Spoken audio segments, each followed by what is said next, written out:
नमस्कार दोस्तों, मैं हूं डॉक्टर मीत कुमार और मैं एक हिमेटोलॉजिस्ट एवं बोन मैरो ट्रांसप्लांट फिजिशियन हूं। आज हम लोग एक ऐसी बीमारी के बारे में बात करेंगे जो कि भारतवर्ष के अंदर इतनी ज़्यादा कॉमन है कि शायद इससे ज़्यादा कॉमन बीमारी भारत में है ही नहीं। आपको कुछ क्लूज में देना चाहूँगा यहाँ पर इस बीमारी के बारे में बात करने के बारे में। यह एक ऐसे मॉलिक्यूल के बारे में है या एक ऐसे एलिमेंट के बारे में है जो कि अर्थ के अंदर मोस्ट कॉमन एलिमेंट है। यह एक ऐसी पदार्थ की वजह से होती है जो यदि शरीर में जिसकी कमी हो जाए तो उसकी वजह से लोगों को तकलीफें बहुत ज्यादा हो सकती हैं और सबसे ज्यादा प्रभाव इसका रिप्रोडक्टिव एज ग्रुप के अंदर जो फीमेल्स होती हैं उनको ऊपर ज्यादा पड़ता है और जो यंग ग्रोइंग चिल्ड्रन होते हैं उसके ऊपर सबसे ज्यादा पड़ता है। यानी कि इस एज ग्रुप के अंदर या इस प्रकार के लोगों के अंदर यह बीमारी सबसे ज्यादा कॉमन होती है। यह भी यदि आपको सही डायग्नोसिस तक नहीं पहुंच पा रहा है तो जो इसके जिस बीमारी के बारे में मैं बात कर रहा हूं उस बीमारी के लिए 2019 में नोबेल प्राइज तक दिया गया है। ऑक्सीजन सेंसर्स की रिक्वायरमेंट जिसके लिए बॉडी के अंदर आयरन की जरूरत होती है उस पदार्थ के बारे में बात कर रहा हूं। आज हम लोग बात करने वाले हैं आयरन डेफिशिएंसी एनीमिया के बारे में, जो कि एक प्रकार का अनीमिया होता है। आयरन डेफिशिएंसी एनीमिया क्या होता है, क्या सिम्टम्स होते हैं, क्या इसको डायग्नोसिस करने के तरीके होते हैं और क्या इसका इलाज होता है, इसके बारे में हम लोग अगले 5 से 10 मिनट के बारे में चर्चा करेंगे। आयरन डेफिशिएंसी अनीमिया एक प्रकार का पदार्थ की वजह से होता है जो आयरन की कमी की वजह से बॉडी के अंदर होता है। क्या इसके सिम्टम्स होते हैं? शरीर के अंदर कमजोरी का लगना, हल्का सा चलने पर सांस फूलने लग जाना, सीढ़ियां ना चढ़ पाना, या जो पहले आप 6 महीने पहले तक सीढ़ियां आसानी से चढ़ जाते थे वो अब सीढ़ियों का ना चढ़ पाना, इन जनरल शरीर के अंदर थकान का महसूस होना। तो ये सारे के सारे कॉमन सिम्टम्स होते हैं जो कि आयरन डेफिशिएंसी अनीमिया में हो सकते हैं। ये सारे के सारे सिम्टम्स एक तरह से यदि देखा जाए तो अनीमिया के सिम्टम्स होते हैं, यानी खून की कमी के सिम्टम्स होते हैं। पर क्या अनीमिया और आयरन डेफिशिएंसी अनीमिया दोनों ही एक ही चीजें हैं? इसमें एक इंटरेस्टिंग चीज जो समझने वाली है वो ये चीज है, अनीमिया के सिम्टम्स ना होने के बावजूद भी आयरन डेफिशिएंसी के सिम्टम्स कुछ लोगों में हो सकते हैं। मेरे कहने का मतलब इस वक्त यह है कि किसी व्यक्ति का हीमोग्लोबिन हो सकता है 13 हो, तो क्या उसको आयरन डेफिशिएंसी हो सकता है? जी हां, अनीमिया ना होने के बावजूद, हीमोग्लोबिन नॉर्मल होने के बावजूद भी शरीर में आयरन की कमी हो सकती है। उनको यही सारे सिम्टम्स आएंगे जो कि अनीमिया के पेशेंट को आएंगे, किंतु उनके अंदर सिर्फ और सिर्फ आयरन की कमी होगी, हीमोग्लोबिन कम नहीं होगा। तो आयरन डेफिशिएंसी भी वही सिम्टम्स कई बार प्रोड्यूस कर सकता है पेशेंट्स के अंदर जो कि अनीमिया प्रोड्यूस करता है। तो यदि आपका हीमोग्लोबिन किसी डॉक्टर ने आपका हीमोग्लोबिन कराया, वो हीमोग्लोबिन 13 निकला आपका, तो यदि इसका मतलब आप ये इंटरप्रेट करें कि आपके अंदर आयरन डेफिशिएंसी नहीं है तो यह बोल पाना गलत होगा। ऐसे में आपको आयरन के कुछ टेस्ट और करवाकर कंफर्म करना चाहिए कि क्या मेरे अंदर सच में आयरन डेफिशिएंसी है या कोई और कारण है जिसकी वजह से मेरे अंदर कमजोरी हो रही है। तो ये सारे कॉमन सिम्टम्स होते हैं जिसकी वजह से जो आयरन डेफिशिएंसी अनीमिया या फिर आयरन डेफिशिएंसी के अंदर मरीजों को हो सकते हैं। किस प्रकार से डायग्नोस किया जाता है आयरन डेफिशिएंसी अनीमिया को? सबसे पहला होता है ब्लड टेस्ट, और उस ब्लड टेस्ट के अंदर जो सबसे पहला टेस्ट किया जाता है वो है कंप्लीट ब्लड काउंट, सीबीसी एक सबसे साधारण टेस्ट है जो आज की तारीख में बहुत से कैंप्स के अंडर में फ्री ऑफ कॉस्ट किया जाता है और सिंपल टेस्ट के माध्यम से हीमोग्लोबिन का पता लगाया जा सकता है और बाकी सारे ब्लड के कणों के बारे में पता लगाया जा सकता है। हीमोग्लोबिन यदि मेल्स के अंदर 13 से कम है और फीमेल्स के अंदर यदि 11 से कम है तो इसका मतलब है आपके अंदर हीमोग्लोबिन की कमी है और आपको जांच कराकर पता लगाने की जरूरत है कि किस वजह से हीमोग्लोबिन की कमी है।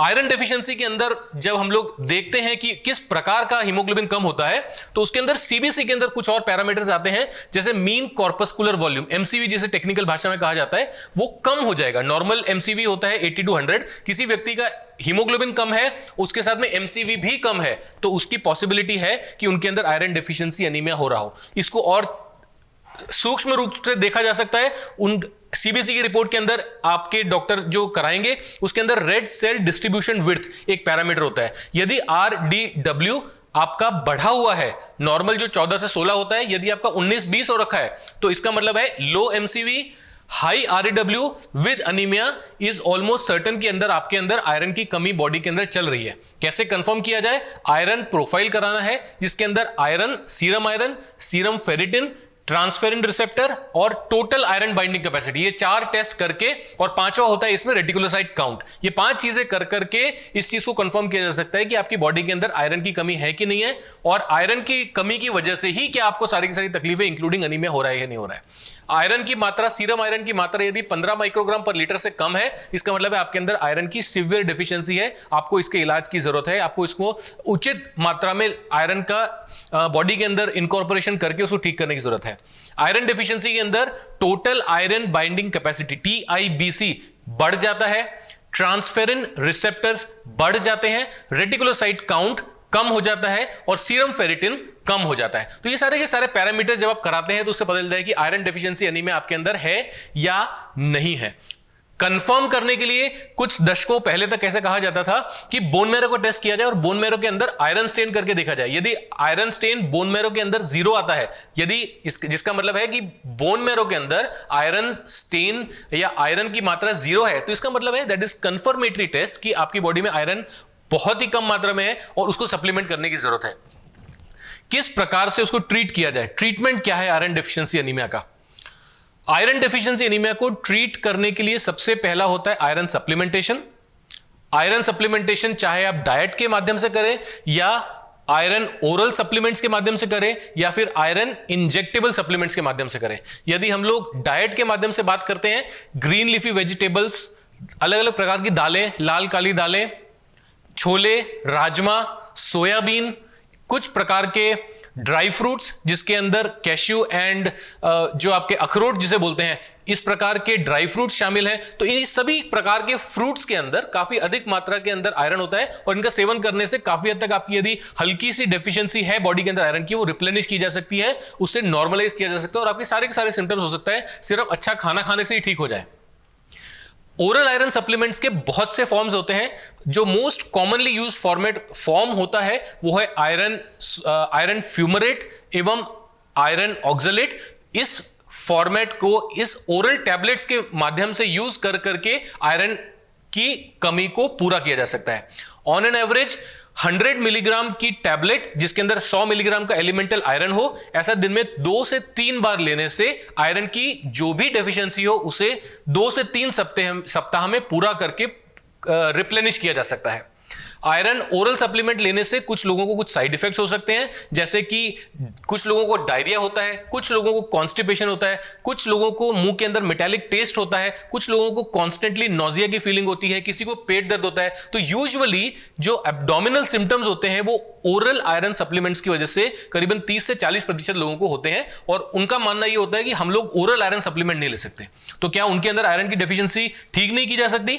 उन व्यक्तियों के लिए जो कि या तो ओरल आयरन को टॉलरेट ना कर रहे हो या फिर किसी व्यक्ति जिसके अंदर आंतों के अंदर समस्या है, किसी को इन्फ्लेमेटरी बाउल डिजीज है, किसी को क्रॉन्स डिजीज है, जिनके अंदर आयरन का, ओरल आयरन का एब्जॉर्प्शन नहीं हो सकता है, तो उन लोगों के लिए इंजेक्टेबल आयरन यूज करके उन लोगों को आयरन डेफिशिएंसी को कंप्लीट किया जा सकता है, रिप्लेनिश किया जा सकता है। आईवी आयरन के लिए कुछ दशकों पहले तक यह माना जाता था कि आईवी आयरन से इन्फ्यूजन रिएक्शंस बहुत से लोग होते थे। वो एक टाइम था जब आयरन सुक्रोज के प्रिपरेशन आते थे जिससे ऑलमोस्ट 8 to 10%, 100 में से 10 लोगों को इंजेक्शन आयरन के लगाने से रिएक्शन हो जाते थे। पर आज की तारीख में जो इंजेक्टेबल आयरन के फॉर्म्स अवेलेबल हैं उनसे इस प्रकार के रिएक्शंस होने की पॉसिबिलिटी लेस देन 1% हो गई है, बल्कि लेस देन 0.5% हो गई है। आयरन कार्बोक्सी माल्टोज प्रिपरेशन है जिसके बाद आज की तारीख में iron reactions almost close to 0 है। पिछले कुछ सालों से जब से हमने आईवी कार्बोक्सी माल्टोज की प्रिपरेशन को यूज करना शुरू किया है, इंट्रावीनस आयरन से रिएक्शंस का दर ऑलमोस्ट क्लोज टू 0 हो गया है। None of the patients do report any reactions with intravenous iron. Tolerance has much better improved और outcomes also have improved. 2019 में लैंसेट में एक पेपर पब्लिश हुआ था जिसके अंदर उन्होंने कंपेयर किया था injectable iron versus oral iron supplements में दोनों में से बेटर कौन सा है। किस मामले में?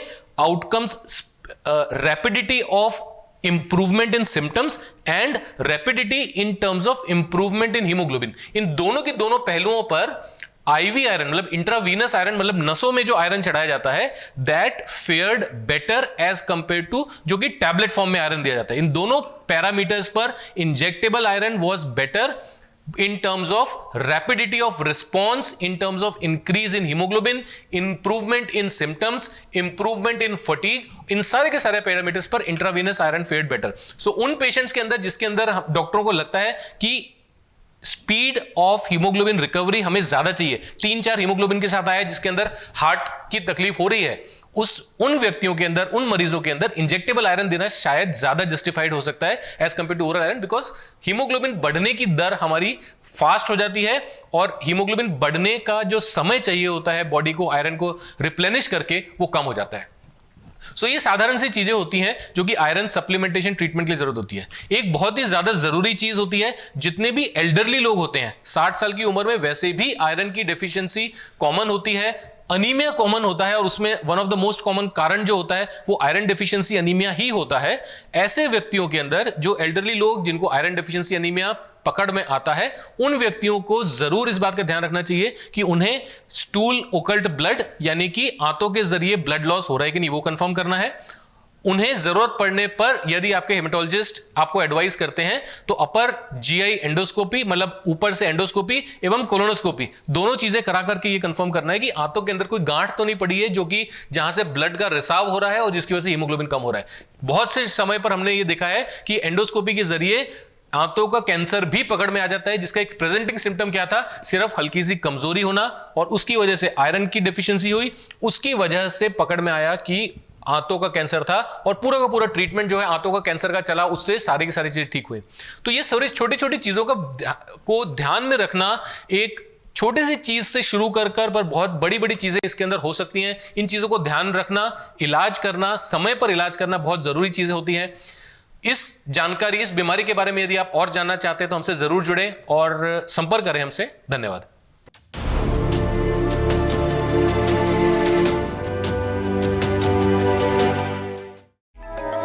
Never miss a medical update from Medical Dialogues. Like, subscribe, and press the bell icon.